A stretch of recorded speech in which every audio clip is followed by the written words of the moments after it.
ಅಪ್ಪ ಅಮ್ಮ ಹೀರೋಯಿನ್ ಆಗಿರ್ತಾರೆ, ಬಟ್ ಅವರ ಯೋಚನೆ ಅದಕ್ಕಿಂತ ಇನ್ನೂ ಮುಂದೆ ಜಾಸ್ತಿ ಇರಬೇಕು. ಈ ಸಕ್ಸಸ್ಗೆ ಡೆಫಿನೇಷನ್ ಏನು? ಅಂದ್ರೆ ಸಕ್ಸಸ್ ಡೆಫಿನೇಷನ್ ತುಂಬಾ ಬೇಸಿಕ್ ಲೆವೆಲ್ ಬಂದಿದೆ.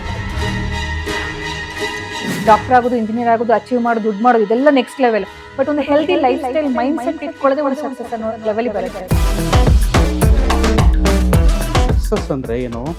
ಫೇಲ್ಯೂರ್ನ ಎದುರಿಸೋದೇ ಸಕ್ಸಸ್. ಮಗು ಹೋಗಿ ಒಂದು ಆತ್ಮಹತ್ಯೆ ಮಾಡ್ಕೊಂಡಿದೆ ಅಂತಂದ್ರೆ ನೀವು ಅವ್ರಿಗೆ ಸಕ್ಸಸ್ ಆಗೋ ಪಾಠನೇ ಹೇಳ್ಕೊಟ್ಟಿಲ್ಲ ಅಂತ ಆಯ್ತು. ನಾವು ಅವ್ರಿಗೆ ಓದಿ ಪ್ರೆಷರ್ ಹಾಕಿಲ್ಲ ಅಂದ್ರೆ ಲೀನಿಯನ್ಸ್ ತಗೊಂಡ್ಬಿಡ್ತಾರೆ. ಅಷ್ಟನ್ನು ಮಾಡಿ ನೀವು ಅದನ್ನ ಹೇಳಿದ್ರೆ ಪ್ರೆಷರ್ ಯಾಕೆ ಹಾಕ್ತೀರಾ? ಓದಿ ಅಂತ ಹೇಳಿ. ಮನಸ್ಸೊಳಗಡೆ ಒಂದು ಆಸೆ, ಮಾಡ್ತಾ ಇರೋ ಕೆಲಸ ಬೇರೆ, ಅರ್ನಿಂಗ್ ಇದೆ, ನೆಮ್ಮದಿ ಇದೆ, ಮೊದಲು ಜೀವನ, ಆಮೇಲೆ ಪ್ಯಾಷನ್ ಬಂದಿದೆ. ನೀವು ಏನ್ ಈ ಪ್ಯಾಷನ್ ಅಂತ ಹೇಳ್ತಾ ಇದೀರಲ್ಲ, ಈ ಪ್ಯಾಷನ್ ಬಿಟ್ಬಿಟ್ಟು ನೋಡು ಊಟನೇ ಇಲ್ಲ ಅಂತಂದ್ರೆ ಏನ್ ಮಾಡ್ತೀಯಾ? ನೆಮ್ಮದಿ ಯಾವಾಗ ಬರುತ್ತೆ? ಆ ಸೆಲ್ಫ್ ಸ್ಯಾಟಿಸ್ಫ್ಯಾಕ್ಷನ್ ಅನ್ನೋದು. ನಮ್ಮ ಸುತ್ತ ಯಾರಿದ್ದಾರೆ ಅಂತ ದಟ್ ಈಸ್ ವೆರಿ ಇಂಪಾರ್ಟೆಂಟ್. ನಾವು ಗಂಧದ ಜೊತೆ ಗುದ್ದಾಡಿದ್ರೆ ಗಂಧದ ವಾಸನೆ ಬರುತ್ತೆ, ಕೊಚ್ಚೆ ಜೊತೆ ಗುದ್ದಾಡಿದ್ರೆ ಕೊಚ್ಚೆನೇ ಬರುತ್ತೆ. ಇಬ್ರು ಸೇರ್ಬೇಕು ಅಂತ ಹೋದ್ರೆ ಇದಕ್ಕಿದ್ದಂಗೆ ಸ್ವೆಟ್ಟಿಂಗ್ ಆಗೋದು, ಇದಕ್ಕಿದ್ದಂಗೆ ಕೊಲಾಪ್ಸ್ ಆಗೋದು, ಆಮೇಲೆ ನೋಡಿದ್ರೆ ಕೈ ಕಾಲೆಲ್ಲ ತಣ್ಣಗಾಗೋಗಿದೆ.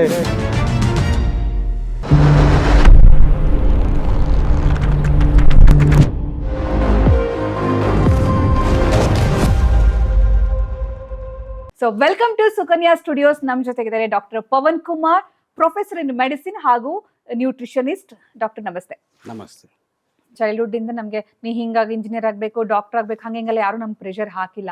ಸೊ ನಮ್ಗೆ ಒಂದು ಕ್ರಿಯೇಟಿವ್ ಥಿಂಕಿಂಗ್ ಅವಕಾಶ ಇತ್ತು. ನಾವು ಏನಾಗಬೇಕು, ಏನಾಗಬಹುದು, ಏನಾಗಬೇಕಂತ ಐಡಿಯಾ ಬರ್ತಿಲ್ವಲ್ಲ ಅಂತ ಸ್ಟ್ರೆಸ್ ಆಗ್ತಿತ್ತು ಅವಾಗ. ಅದು ಬೇರೆ ಥರ ಸ್ಟ್ರೆಸ್ ಅದು. ಬಟ್ ಇವಾಗ ಎಲ್ಲನೂ ಕೂಡ ಹೇಗಾಗಿದೆ ಅಂದರೆ, ಅಪ್ಪ ಡಾಕ್ಟರ್ ಆದರೆ ಮಗ ಡಾಕ್ಟರ್ ಆಗಬೇಕು, ಅಪ್ಪ ಆ್ಯಕ್ಟರ್ ಆದರೆ ಮಗ ಆ್ಯಕ್ಟರ್ ಆಗಬೇಕು, ಅಪ್ಪ ಏನೋ ಅಚೀವ್ ಮಾಡಿ ಪಬ್ಲಿಕ್ ಲೈಫಲ್ಲಿ ಹೀರೋ ಆಗಿದ್ರೆ ಮಗನೂ ಅದೇ ದಾರಿಯಲ್ಲೇ ಬರಬೇಕು ಅನ್ನೋ ಆ ಪ್ರೆಷರ್ ಇದೆಯಲ್ಲ, ಅದು ಮಕ್ಕಳ ಮೇಲೂ ತುಂಬ. ಯಾಕಂದರೆ ಎಲ್ಲರೂ ಈಗ ಸಕ್ಸಸ್ಫುಲ್ ಫಾದರ್ಸೇ ಆಲ್ಮೋಸ್ಟ್. ನಾವು ನೋಡಿದಾಗ ಸೊಸೈಟಿಲಿ ತುಂಬ ಜನ ಒಂದಲ್ಲ ಒಂದು ರೀತಿಯಲ್ಲಿ ಹೆಸರು ಮಾಡಿರ್ತಾರೆ, ಒಂದಲ್ಲ ಒಂದು ರೀತಿಯಲ್ಲಿ ಫ್ಯಾಮಿಲಿನ ಸೆಟ್ಲ್ ಮಾಡಿರ್ತಾರೆ. ಬಟ್ ಅವರ ಮಕ್ಕಳಿಗೆ ಆ ಸಕ್ಸಸ್ನ ಪ್ರೆಷರ್ ಇದೆಯಲ್ಲ, ಅದು ಹೆಂಗೆ ಶಿಫ್ಟ್ ಆಗುತ್ತೆ, ಅದು ಯಾವ ರೀತಿ ಸ್ಟ್ರೆಸ್ ಕ್ರಿಯೇಟ್ ಮಾಡುತ್ತೆ ಮಕ್ಕಳಲ್ಲಿ ಅಂತ ನೋಡಿ. ಇದು ಒಂದು ತಪ್ಪು ಇದಂತಂದ್ರೆ ಎಲ್ಲರಿಗೂ ಹೆಂಗಾಗೋಗಿದೆ ಅಂತಂದ್ರೆ, ಈಗ ನೀವು ಹೇಳ್ದಂಗೆ ಅಪ್ಪ ಏನೋ ಸಾಧನೆ ಮಾಡಿರ್ತಾರೆ, ಅಮ್ಮ ಏನೋ ಸಾಧನೆ ಮಾಡಿರ್ತಾರೆ, ಮಕ್ಕಳು ಈಗ ಅದನ್ನೇ ಮಾಡಬೇಕು. ಆ ಒಂದು ಬ್ರ್ಯಾಕೆಟಲ್ಲಿ ಹಾಕ್ಬೇಡಿ. ಯಾಕೆ ನೀವು ಅಪ್ಪ ಮಾಡಿದಷ್ಟೇ ಮಗ ಮಾಡಬೇಕಾ ಅಥವಾ ಮಗಳು ಮಾಡಬೇಕಾ? ಅದಕ್ಕಿಂತ ಮೇಲೋಗ್ಬಾರ್ದಾ? ಕರೆಕ್ಟ್. ನೀವು ಅಪ್ಪ ಅಮ್ಮ ಹೀರೋಯಿನ್ ಆಗಿರ್ತಾರೆ, ಬಟ್ ಅವರ ಯೋಚನೆ ಅದಕ್ಕಿಂತ ಇನ್ನೂ ಮುಂದೆ ಜಾಸ್ತಿ ಇರಬೇಕು. ನಾವು ಅವ್ರ ತಲೆಯಲ್ಲಿ ಏನಾಗ್ಬೇಕಂತಂದ್ರೆ, ಅವ್ರ ಮುಂದೆ ಏನಾದರೂ ಅಚೀವ್ ಮಾಡಲಿ, ಎಷ್ಟಾದರೂ ಆಗಲಿ, ಇಲ್ಲ ಇದಕ್ಕಿಂತ ಕಮ್ಮಿನೇ ಆಗ್ಬೋದು. ನೀವು ಸಕ್ಸಸ್ ಅನ್ನೋದಕ್ಕೆ ದೇರ್ ಇಸ್ ನೋ ಡೆಫಿನಿಷನ್. ಈಗ ನೀವು ಜಾಸ್ತಿ ದುಡ್ಡು ಸಂಪಾದನೆ ಮಾಡಿದ್ರೆ ಸಕ್ಸಸ್ಫುಲ್ಲಾ? ಹೆಸರು ಸಂಪಾದನೆ ಮಾಡಿದ್ರೆ ಸಕ್ಸಸ್ಫುಲ್ಲಾ? ಅಥವಾ ಒಳ್ಳೆ ವಿದ್ಯಾಬುದ್ಧಿ ಎಲ್ಲ ಸಂಪಾದನೆ ಮಾಡಿದ್ರೆ ಸಕ್ಸಸ್ಫುಲ್ಲಾ? ಸಕ್ಸಸ್ಗೆ ಡೆಫಿನಿಷನ್ ಏನು? ಆ್ಯಕ್ಚುಲಿ ಇದೊಂದು ಪಾಯಿಂಟಲ್ಲಿ ತುಂಬ ಬಾದರ್ ಆಗೋದು ಯಾವುದಂದ್ರೆ, ಇವಾಗ 10th ಓದೋ ಮಕ್ಕಳು ಅಥವಾ ಚಿಕ್ಕ ವಯಸ್ಸಿನ ಮಕ್ಕಳು ಆತ್ಮಹತ್ಯೆ ಮಾಡ್ಕೊಳಕ್ಕೆ ಹೋಗ್ತಾರೆ. ಸೊ ಆ ಅಪ್ಪ ಅಮ್ಮ ಹತ್ರ ಮಾತಾಡಿದಾಗ ಅವರಿಗೆ ಸಕ್ಸಸ್ ಅಂತಂದರೆ ಮಗು ಒಂದು ಆರೋಗ್ಯಕರವಾಗಿ ಜೀವನ ನಡೆಸೋದೇ ಆಗಿರುತ್ತೆ. ಅಂದರೆ ಸಕ್ಸಸ್ನ ಡೆಫಿನೇಷನು ತುಂಬ ಬೇಸಿಕ್ ಲೆವೆಲಿಗೆ ಬಂದುಬಿಡುತ್ತೆ. ಈ ಡಾಕ್ಟರ್ ಆಗೋದು, ಇಂಜಿನಿಯರ್ ಆಗೋದು, ಅಚೀವ್ ಮಾಡೋದು, ದುಡ್ಡು ಮಾಡೋದು ಇದೆಲ್ಲ ನೆಕ್ಸ್ಟ್ ಲೆವೆಲ್. ಬಟ್ ಒಂದು healthy lifestyle mindset ಇಟ್ಕೊಳ್ಳೋದೇ ಒಂದು ಸಕ್ಸಸ್ ಅನ್ನೋ ಲೆವೆಲಿಗೆ ಬರುತ್ತೆ. ಸೊ ಈ ಕ್ರೇವಿಂಗ್ ಯಾಕೆ ಆಗ್ತಿದೆ ಅಂತ ಈಗ ನೀವು ಒಂದು ಪಾಯಿಂಟ್ ಹೇಳಿದ್ರಿ, ಹೆಲ್ತಿ ಸಕ್ಸಸ್ಫುಲ್ ಮೈಂಡ್. ಕರೆಕ್ಟ್. ಅದೇ ಸಕ್ಸಸ್. ಆರೋಗ್ಯ ಒಂದಿದ್ರೆ, ಆರೋಗ್ಯ ಚೆನ್ನಾಗಿದ್ದು ನಾವು ಒಳ್ಳೆ ವಿಚಾರಗಳನ್ನು ತುಂಬಿಕೊಂಡ್ರೆ, ನಾನು ಕೇಳಿದ್ರೆ ಅದೇ ಸಕ್ಸಸ್. ಮಕ್ಕಳಲ್ಲಿ ನಾವು ತಲೆಯಲ್ಲಿ ಅದನ್ನೇ ತುಂಬಬೇಕು. ಅವಾಗ ಅವ್ರಿಗೇನು ಗೊತ್ತಾ, ಸಕ್ಸಸ್ ಅಂದರೆ ಏನು? ಫೇಲ್ಯೂರ್ನ ಎದುರಿಸೋದೇ ಸಕ್ಸಸ್. ವಾವ್, ಗೊತ್ತಾಯ್ತಾ? ಎಲ್ಲರಿಗೂ ಏನೇನೋ ಅಂತ ಅಂದ್ಕೊಂಡಿರ್ತಾರೆ. ಈಗ ಲೈಫ್ ಅಂದರೆ ಏನು? ಸ್ಟ್ರಗಲ್. ನಾನು ಕೇಳಿದ್ರೆ ಲೈಫ್ ಅಂದರೆ ಸ್ಟ್ರಗಲ್. ಈಗ ಸ್ಟ್ರಗಲ್ ಯಾವಾಗ ಆಗುತ್ತೆ? ನಮ್ಮ ಲೈಫಲ್ಲಿ ಪ್ರತಿಯೊಂದು ಹೆಜ್ಜೆನಲ್ಲೂ ಕೂಡ ಫೇಲ್ಯೂರ್ಸ್ ಬರ್ತಾನೆ ಇರುತ್ತೆ. ನೀವು ಫೇಲ್ಯೂರ್ಸ್ನ ಎದುರಿಸ್ತಾ ಇರೋದೇ ಸಕ್ಸಸ್. ನೀವು ಒಂದು ಫೇಲ್ಯೂರ್ನ ಎದುರಿಸಿ ಮುಂದೋಗಿ ಯು ಆರ್ ಸಕ್ಸಸ್ಫುಲ್. ಇನ್ನೊಂದು ಫೇಲ್ಯೂರ್ ಬರುತ್ತೆ, ಅದನ್ನು ಎದುರಿಸಿ ಮುಂದೋಗಿ then you are again successful. So ನಿಮ್ಮ ಲೈಫಲ್ಲಿ ನೀವು ಸ್ಟ್ರಗಲ್ ಮಾಡ್ತಾ ಮುಂದೆ ಹೋಗ್ತಾನೆ ಇರ್ತಿರಲ್ಲ, ದಟ್ ಈಸ್ ಸಕ್ಸಸ್. ಸೊ ನೀವೊಂದು ಎಕ್ಸಾಮ್ ತೊಗೊಳಕ್ಕಾಗಲ್ಲ, ಅಲ್ಲಿ ನಮಗೆ ಫುಲ್ಲು ಭಯ ಆಗೋಯ್ತು, ಫಿಯರ್ ಬಂತು, ಸ್ಟ್ರೆಸ್ ಆಯಿತು, ಆ್ಯಂಗ್ಸೈಟಿ ಆಯಿತು, ಮಗು ಹೋಗಿ ಒಂದು ಆತ್ಮಹತ್ಯೆ ಮಾಡ್ಕೊಂಡಿದೆ ಅಂತಂದರೆ ನೀವು ಅವ್ರಿಗೆ ಸಕ್ಸಸ್ ಆಗೋ ಪಾಠನೇ ಹೇಳ್ಕೊಟ್ಟಿಲ್ಲ ಅಂತ ಆಯ್ತು. ಅಂದ್ರೆ ಅಲ್ಲಿ ತಪ್ಪು ಅಪ್ಪ ಅಮ್ಮಂದೇ ಆಗಿರುತ್ತೆ. There are so many things. ಬರೀ ಅಪ್ಪ ಅಮ್ಮ ಒಂದೇ ಇರಲ್ಲ. ಅಪ್ಪ ಅಮ್ಮ ಪ್ರೆಷರ್ ಇರ್ಬೋದು. ಈಗ ಕೆಲವು ಸಲ ಅಪ್ಪ ಅಮ್ಮ ಏನು ಪ್ರೆಷರ್ ಹಾಕಿರಲ್ಲ. ಈಗ ಪೀರ್ ಪ್ರೆಷರ್, Correct. ಬೇರೆ ಫ್ರೆಂಡ್ಸ್ ಎಲ್ಲಾರನ್ನು ಈಗ ನೋಡ್ತಾ ಇರ್ತಾರೆ, ಅವರೆಲ್ಲ ಓದ್ತಾ ಇರ್ತಾರೆ, ಚೆನ್ನಾಗಿದಿರುತ್ತೆ. ಈ ಮಗುಗೆ ಅನ್ಸ್ಬೋದು, ಅರೆ ಅವರೆಲ್ಲ ಈಗ ನೆಕ್ಸ್ಟ್ ಡಾಕ್ಟರ್ ಇಂಜಿನಿಯರ್ ಆಗ್ಬಿಡ್ತಾರೆ ಅಥವಾ IAS ಇದಾಗ್ಬಿಡ್ತಾರೆ, ಅವ್ರು ಕ್ಲಿಯರ್ ಮಾಡಿದ್ರೆ ನಾನು ಕ್ಲಿಯರ್ ಮಾಡಲಿಲ್ಲ ಅಂದರೆ ನನಗೆ ಮರ್ಯಾದೆ ಹೋಗಲ್ವಾ? ನಾನು ಹೋಗಿ ಫ್ರೆಂಡ್ಸ್ ಹತ್ರ ಮುಖ ತೋರಿಸ್ಲಿ, ನಮ್ಮಪ್ಪ ಡಾಕ್ಟರು, ನಮ್ಮಮ್ಮ ಡಾಕ್ಟರು, ಈಗ ನಾನು ಅದನ್ನು ತಗೊಳ್ಳಿಲ್ಲ ಅಂತಂದರೆ ನನ್ನ ಮರ್ಯಾದೆ ಹೋಗಲ್ವಾ? ಸಿ ಅದನ್ನ ಹೆಂಗ್ ಮಕ್ಕಳಿಗೆ ಹ್ಯಾಂಡಲ್ ಮಾಡ್ಬೇಕು? ಮಕ್ಕಳಿಗೆ ಏನಾಗುತ್ತೆ, ಸೊ ಯಾವ ರೀತಿನಲ್ಲಾದರೂ ಈ ಸ್ಟ್ರೆಸ್ಸು, ಆಂಗ್ಸೈಟಿ, ಡಿಪ್ರೆಷನ್ನು ಅಥವಾ ಪ್ಯಾನಿಕ್ ಅಟ್ಯಾಕ್ಸು ಇವೆಲ್ಲನೂ ಬರೋಂಥ ಚಾನ್ಸಸ್ ಇರುತ್ತೆ. ಸಿ ಇದನ್ನೇ ನಾನು ಹೇಳಿದ್ದು, ಮಕ್ಕಳಿಗೆ ನಾವು ಮೊದಲಿಂದಾನೇ ಇದನ್ನು ನಾವು ರೆಡಿ ಮಾಡಬೇಕು. ಹೇಗೆ? ಈಗ ಹೇಗೆ ಅಂದರೆ, ನಾವು ಈಗ ಮಕ್ಕಳಿಗೆ ನಾವು ಏನಾದ್ರು ಹೇಳಬೇಕು ಅಂತಂದರೆ ಯಾವ ರೀತಿಯಾಗಿ ಸ್ಟ್ರೆಸ್ ಮ್ಯಾನೇಜ್ಮೆಂಟ್ ಮಾಡಬೇಕು, ಸೊ ಯಾವ ರೀತಿಯಾಗಿ ಲೈಫನ್ನು ಎದುರಿಸ್ಬೇಕು, ಈಗ ನಾವು ಯಾವ ರೀತಿಯಾಗಿ ಫೇಲ್ಯೂರ್ನ ಫಸ್ಟ್ ಎದುರಿಸ್ಬೇಕು, ಸ್ಟ್ರಗಲ್ ಹೆಂಗಿರುತ್ತೆ ಲೈಫಲ್ಲಿ, ಯಾವ ರೀತಿಯಾಗಿ ಮುಂದೆ ಬರಬೇಕು, ಸಿ ಅದನ್ನು ನಾವು ಅವರಲ್ಲಿ ಮಂದಟ್ಟು ಮಾಡಬೇಕು. ಆಮೇಲೆ ನೀವು ಯಾವುದೇ ಒಂದು ಪ್ರೋಸೆಸ್ಸನ್ನು ಎಂಜಾಯ್ ಮಾಡಿ. ಈಗ ನೀವು ಓದ್ತಾ ಇದ್ದೀರಾ, ಓದೋದನ್ನು ಎಂಜಾಯ್ ಮಾಡಿ, ನೀವು ಆ ಪ್ರೋಸೆಸ್ನ ಎಂಜಾಯ್ ಮಾಡಿ, ಖುಷಿಯಾಗಿರಿ, ರಿಸಲ್ಟ್ ಬಗ್ಗೆ ಯೋಚನೆ ಮಾಡಬೇಡಿ. ಎಕ್ಸಾಕ್ಟ್ಲಿ. ಬಟ್ ಇಲ್ಲಿ ಪೇರೆಂಟ್ಸ್ ಇನ್ನೊಂದು ವಾದ ಇದೆ. ಹೆಂಗೆ ಅಂದ್ರೆ, ನಾವು ಅವ್ರಿಗೆ ಓದಿ ಓದಿ ಅಂತ ಪ್ರೆಷರ್ ಹಾಕಿಲ್ಲ ಅಂದ್ರೆ ಲೀನಿಯನ್ಸ್ ತಗೊಂಡ್ಬಿಡ್ತಾರೆ, ಅಷ್ಟನ್ನು ಮಾಡಲ್ಲ. ನೀವು ಅದನ್ನೇ ಹೇಳೋದು, ಪ್ರೆಷರ್ ಯಾಕೆ ಹಾಕ್ತೀರಾ, ಓದಿ ಅಂತ ಹೇಳಿ. ಹ್ಮ್. ಹೇಳೋಕ್ಕೂ ಪ್ರೆಷರ್ ಹಾಕೋಕ್ಕೂ ವ್ಯತ್ಯಾಸ ಇಲ್ವಾ? ಸಿ ಹೇಳಿ. ಈಗ ನಾನು ಒಂದು ಎಕ್ಸಾಂಪಲ್ ಕೊಡ್ತೀನಿ. ಒಂದು ಆನೆ, ಒಂದು ಹುಲಿ, ಒಂದು ಮೊಲ, ಒಂದು ಇರುವೆ, ಆಯಿತಾ? ಎಲ್ಲನೂ ಡಿಫ್ರೆಂಟ್ ಕ್ಯಾಟಗರಿ. ಈಗ ಆನೆ ಮಾಡೋ ಕೆಲಸ ಇರುವೆ ಮಾಡುತ್ತಾ? ಇರುವೆ ಮಾಡೋ ಕೆಲಸ ಹುಲಿ ಮಾಡುತ್ತಾ? ಆಗಲ್ಲ. ಸಿ ಆಯಾ ಇದಕ್ಕೆ ಒಂದು ಡಿಫ್ರೆಂಟ್ ಇದಿದೆ. ನಾವು ಎಲ್ಲನೂ ಒಟ್ಟಿಗೆ ರೇಸಲ್ಲಿ ಬಿಡೋಕ್ಕಾಗತ್ತಾ ಅವ್ರನ್ನ? ಓಡಿ ಅಂತಂದರೆ ಹುಲಿ ಎಲ್ಲರಿಗಿಂತ ಫಾಸ್ಟಾಗಿ ಓಡ್ಬಿಡುತ್ತೆ. ನೀವು ಇರುವೆ ಹೋಗಲ್ಲ. ಬಟ್ ಇರುವೆ ಹೋಗಿ ಒಂದು ಸಣ್ಣ ಇದ್ರಲ್ಲಿ ಹೋಗಿ ಇದ್ರಲ್ಲಿ ಹೋಗಿ ಬಿಲ್ದಲ್ಲಿ ಹೋಗಿ ಏನು ಬೇಕಾದ್ರೆ ಮಾಡುತ್ತೆ. ಅದು ಆನೆ ಬೇಕಾದ್ರೆ ಒಂದು ದೊಡ್ಡ ಮರನೇ ಉಳಿಸುತ್ತೆ, ಹುಲಿ ಕೈಲಾಗತ್ತಾ? ಸಿ ಆಮೇಲೆ ನಮ್ಮ ಮಕ್ಕಳಲ್ಲೂ ಕೂಡ ಏನಾಗುತ್ತೆ, ಆ ಒಬ್ಬೊಬ್ರಿಗೂ ಒಂದೊಂದು ಡಿಫ್ರೆಂಟ್ ಟ್ಯಾಲೆಂಟ್ ಇರುತ್ತೆ. ನಾವು ಆ ಟ್ಯಾಲೆಂಟನ್ನು ಐಡೆಂಟಿಫೈ ಮಾಡಲ್ಲ. ನಮಗೇನಂದ್ರೆ ಈಗ ಎಲ್ಲರಿಗೂ ಒಂದೇ ಥರ ಓದೋವಾಗ ಏನಾಗುತ್ತೆ, ಒಬ್ಬರು ಓದೋದ್ರಲ್ಲಿ ವೀಕ್ ಇರ್ಬೋದು. ಅವ್ರಿಗೆ ನಮಗೆ ಫಿಸಿಕ್ಸ್ ಬರಲ್ಲ, ನನಗೆ ಕೆಮಿಸ್ಟ್ರಿ ಬರಲ್ಲ, ನನಗೆ ಮ್ಯಾಥಮೆಟಿಕ್ಸ್ ಬರಲ್ಲ, ನಾನು ಡ್ರಾಯಿಂಗಲ್ಲಿ ಚೆನ್ನಾಗಿದ್ದೀನಿ. ಬಟ್ ನೀವು ಡ್ರಾಯಿಂಗ್ನ ತಗೋತೀರಾ? ನಾನು ಪೇಂಟಿಂಗ್ ಚೆನ್ನಾಗಿ ಮಾಡ್ತೀನಿ, ಪೇಂಟಿಂಗ್ನ ತಗೋತೀರಾ? ನೀವು ಮಾರ್ಕ್ಸ್ ಕೊಡೋದ್ರಲ್ಲಿ ಅದನ್ನು ತಗೋತೀರಾ? ಇಲ್ಲ. ನಾನು ಕ್ರಾಫ್ಟ್ಸಲ್ಲಿ ಚೆನ್ನಾಗಿದ್ದೀನಿ, ನಾನು ಫ್ಯಾಷನ್ ಇದರಲ್ಲಿ ಚೆನ್ನಾಗಿದ್ದೀನಿ, ಅದನ್ನು ತಗೋತೀರಾ? ಸೊ ಅದು ಯಾವುದೂ ಬರಲ್ಲ. ಸೊ ಮಕ್ಕಳಿಗೆ ಪ್ರೆಷರ್ ಆಗೋದಿಲ್ಲ. ಈಗ ನಾನು ಏನೋ ಬೇರೆ ನಾನು ಮಾಡ್ತಾ ಇದ್ದೀನಿ, ನನಗಿಷ್ಟ ಇದೆ, ನನಗೆ ಇದನ್ನು ಮಾಡಬೇಕು, ಬಟ್ ಇಲ್ಲ ನೀನು ಇದನ್ನು ಓದು, ನೀನು ಮಾರ್ಕ್ಸ್ ಎಕ್ಸಾಕ್ಟ್ಲಿ. ತೆಗಿಲಿಲ್ಲ. ಇಲ್ಲಿ ಒಂದು ನನ್ನ ಫ್ರೆಂಡ್ ಸರ್ಕಲ್ ಅಲ್ಲೇ ಒಂದು ಎಕ್ಸಾಂಪಲ್ ಹೆಂಗಾಗಿದೆ ಅಂದ್ರೆ, ಲೈಕ್ ಅವರಿಗೆ ಆ ಹುಡುಗಂಗೆ ಈ ಫ್ಯಾಷನ್ ಇಂಡಸ್ಟ್ರಿ ಅಥವಾ ಈ ಮಾಡೆಲಿಂಗ್, ಈ ಸಿನಿಮಾ ಈ ಕಡೆಗೆ ತುಂಬ ಇಂಟ್ರೆಸ್ಟ್ ಇರುತ್ತೆ. ಬಟ್ ಅಪ್ಪಂಗೆ ಏನಂದರೆ ಅವ್ರು ಇಂಜಿನಿಯರ್ ಆಗಬೇಕು, ಬಿಕಾಸ್ ಅವ್ರ ಸರೌಂಡಿಂಗ್ಸಲ್ಲಿ ಎಲ್ಲರೂ ಕೂಡ ಹೈ ಲೆವೆಲ್ ಪೋಸ್ಟ್ ಇದ್ದಾರೆ. ಸೊ ಅಲ್ಲಿ ತನಕ ನೀನು ರೀಚ್ ಆಗು, ನಿನ್ನ ಎಜುಕೇಷನ್ ಇಂಜಿನಿಯರಿಂಗ್ ಕಡೆ ಇರಲಿ, ಅದಾದಮೇಲೆ ನಿನ್ನ ಪ್ಯಾಷನನ್ನು ನೀನು ಪರ್ಸ್ಯೂ ಮಾಡು ಅಂತ ಹೇಳಿದ್ದಾರೆ. ಬಟ್ ಈ ಹುಡುಗ ಸ್ಟ್ರಗಲ್ ಮಾಡಿ ಮಾಡಿ ಮಾಡಿ ಇಂಜಿನಿಯರಿಂಗ್ ಹೆಂಗೋ ಮುಗಿಸ್ತಾರೆ, ಒಳ್ಳೆ ಸ್ಕೋರ್ ಬರುತ್ತೆ, ಒಳ್ಳೆ ಕಂಪ್ನಿಲಿ ಸೆಟ್ಲ್ ಆಗ್ತಾರೆ. ಬಟ್ ಅದಾದಮೇಲೆ ಆ ವರ್ಕ್ ಪ್ರೆಷರ್ ಹೆಂಗಿರುತ್ತೆ ಅಂದರೆ, ಆ ಪ್ಯಾಷನನ್ನು ಪರ್ಸ್ಯೂ ಮಾಡೋದಕ್ಕೆ ಆಗ್ತಾನೆ ಇರೋದಿಲ್ಲ. ಅಂದರೆ ಆ ಮನಸ್ಸೊಳಗಡೆ ಒಂದು ಆಸೆ, ಮಾಡ್ತಾ ಇರೋ ಕೆಲಸ ಬೇರೆ, ಬಟ್ ಅರ್ನಿಂಗ್ ಇದೆ, ನೆಮ್ಮದಿ ಇಲ್ಲ. ನೋಡಿ, ಸೊ ಇದು ಈ ಸೈಕಲ್ ಅಲ್ಲಿ ತುಂಬಾ ಜನ ಸಫರ್ ತುಂಬಾ ಆಗ್ತಾರೆ. ಜನಕ್ಕೆ ಆಗ್ತಾ ಇದೆ. ಯಾಕೆಂದ್ರೆ ಈಗ ಅಪ್ಪ ಅಮ್ಮನ ಚಿಂತೆ ಏನಿರುತ್ತೆ ಅಂದ್ರೆ, ಈಗ ಪ್ಯಾಷನ್ ಹಿಂದೆ ಹೋಗ್ಬಿಟ್ಟು ನಾಳೆ ಅದು ಸಕ್ಸಸ್ಫುಲ್ ಆಗಲಿಲ್ಲ ಅಂದ್ರೆ ನಾಳೆ ಇವ್ರು ಏನು ಮಾಡ್ತಾರೆ ಜೀವನಕ್ಕೆ? ಯಾಕಂದ್ರೆ ಈಗ ನೋಡಿ, ವೆಸ್ಟರ್ನ್ ಇದರಲ್ಲಿ ಆ ಥರ ಇಲ್ಲ. ಎಲ್ಲರೂ ಅವ್ರವ್ರ ಪ್ಯಾಷನ್ ಹಿಂದೆ ಹೋಗ್ತಾರೆ. ಏನಿಲ್ಲ ಅಂದ್ರೂ ಗೌರ್ಮೆಂಟ್ ಕೆಲಸ ಇಲ್ಲ ಅಂದ್ರೂ ಕೂಡ ಸಂಬಳ ಕೊಡ್ತಾರೆ. ಬಟ್ ನಮ್ಮಿದ್ರಲ್ಲಿ ಏನಂದ್ರೆ, ಯಾವಾಗಲೂ ನಾ ಆಗಲೇ ಹೇಳ್ದಾಗೆ ಒಂದು ಸ್ಟ್ರಗಲಲ್ಲಿ ಇರ್ತೀವಿ, ಓಡ್ತಾ ಇರ್ತೀವಿ ಲೈಫಲ್ಲಿ. ಆ ಬ್ಯುಸಿ ಲೈಫು, ಜನ ಜಾಸ್ತಿ, ಕಾಂಪಿಟಿಷನ್. ಸೊ ಈ ಇದರಲ್ಲಿ ನಮ್ಗೇನಂದರೆ, ಮೊದಲು ಜೀವನ, ಆಮೇಲೆ ಪ್ಯಾಷನ್ ಬಂದ್ಬಿಡತ್ತೆ. Okay. ಸೊ ತುಂಬ ಕಡೆ ಏನಾಗುತ್ತೆ, ಜೀವನ ಫಸ್ಟು, ನೀನು ಮೊದಲು ಜೀವಂತವಾಗಿರಪ್ಪ, ಆಮೇಲೆ ನೀನು ಪ್ಯಾಷನ್ ಹಿಂದೆ ಹೋಗುವಂತಂತಾರೆ. ಸುಮಾರು ಜನ ಪೇರೆಂಟ್ಸ್ ಕೇಳಿ, ತಿನ್ನಕ್ಕೆ ಏನಾರ ಮಾಡ್ಕೋ, ಜೀವನಕ್ಕೆ ಏನಾರ ಮಾಡ್ಕೋ, ಆಮೇಲೆ ನೀನು ಪ್ಯಾಷನ್ ಹಿಂದೆ ಹೋಗುವಂತ. Correct. ಸೊ ನೀವು ಯಾರಿಗೆ, ಈಗ ಎಷ್ಟೋ ಜನ ನಾವು ತಿನ್ನಕ್ಕೆ 3 ಹೊತ್ತು ಊಟ ಇರೋದಿಲ್ಲ.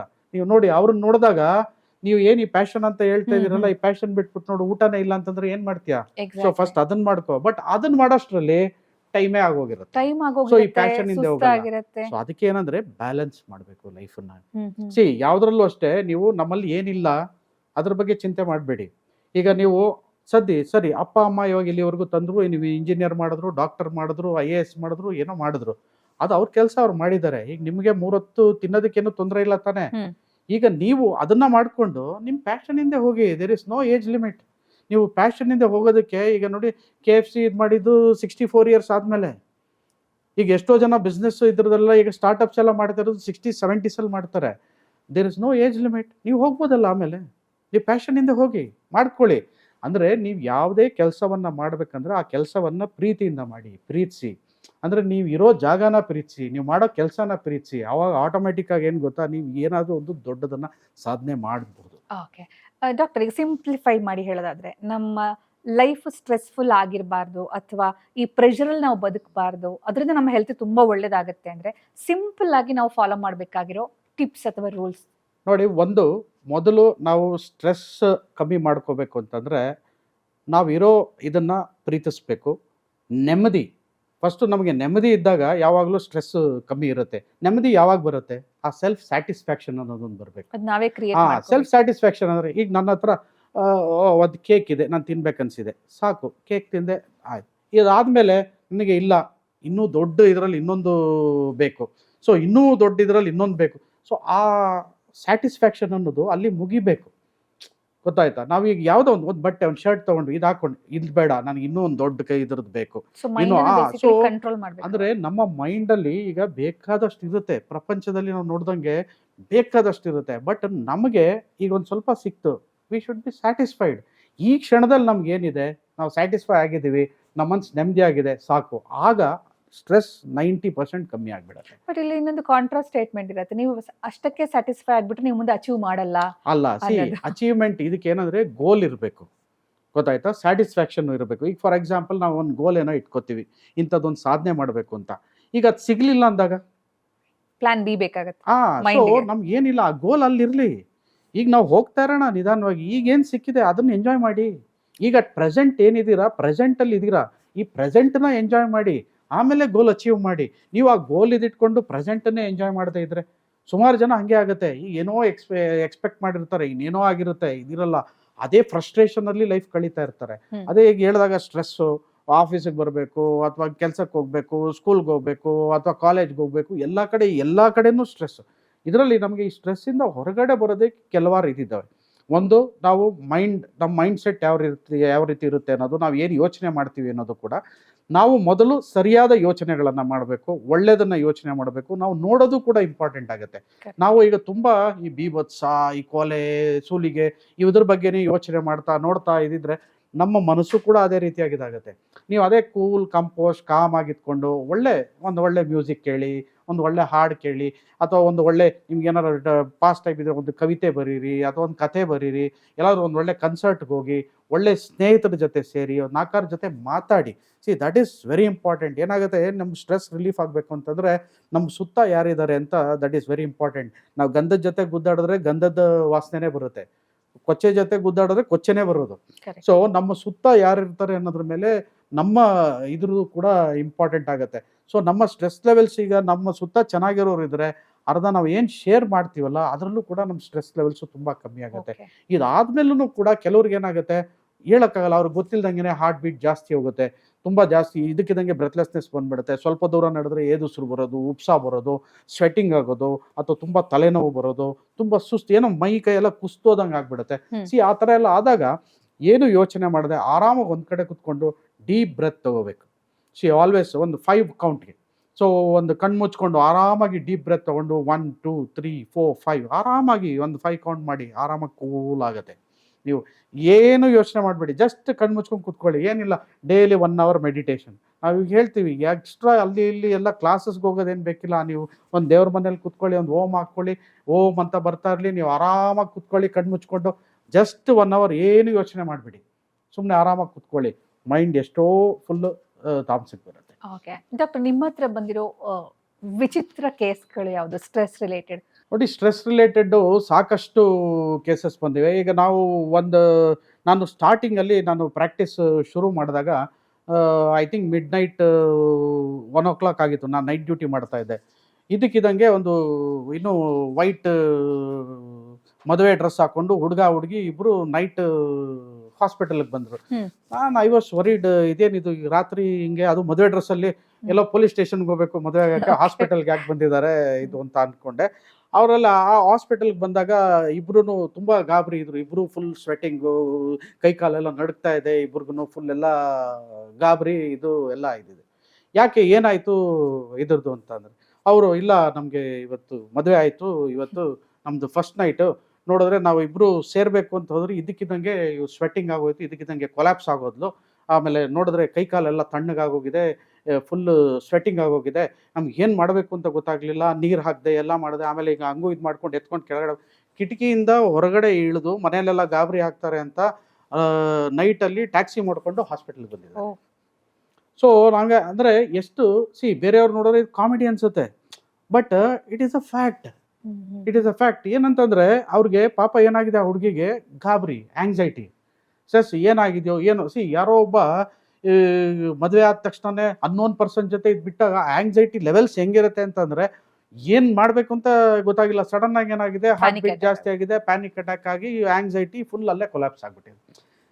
ಇದನ್ನ ಹೌ ಕುಡ್ ದೇ ಅವಾಯ್ಡೆಡ್? ಒಂದು ಕೌನ್ಸೆಲಿಂಗ್ ಸೆಷನ್ ಹ್ಮ್. ಬಿಫೋರ್.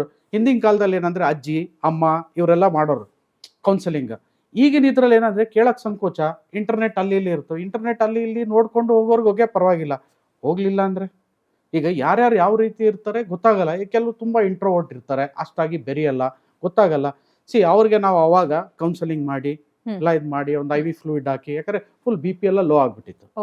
ಒಂದು IV ಫ್ಲೂಯಿಡ್ ಹಾಕಿ, ಆಮೇಲೆ ಅವ್ರಿಗೆ ಬ್ರೀದಿಂಗ್ ಎಕ್ಸಸೈಸಸ್ ಇದೆಲ್ಲ ಹೇಳ್ಕೊಟ್ಟು, ಸ್ಟ್ರೆಸ್ ಲೆವೆಲ್ ಮ್ಯಾನೇಜ್ಮೆಂಟ್ ಯಾವ ರೀತಿ ಮಾಡ್ಕೋಬೇಕು, ಕೌಂಟ್ ಆಫ್ 5 ಇದರದ್ದೆಲ್ಲ ಅವ್ರಿಗೆ ಹೇಳ್ಕೊಟ್ಟು, ಆಮೇಲೆ ಯಾವ ರೀತಿಯಾಗಿ ಇದಿರಬೇಕು ಎಲ್ಲ ಚೆನ್ನಾಗೆಲ್ಲ ಕೌನ್ಸಿಲಿಂಗ್ ಮಾಡಿ ಆಮೇಲೆ ನಾವು ಕಳಿಸಿದ್ವಿ.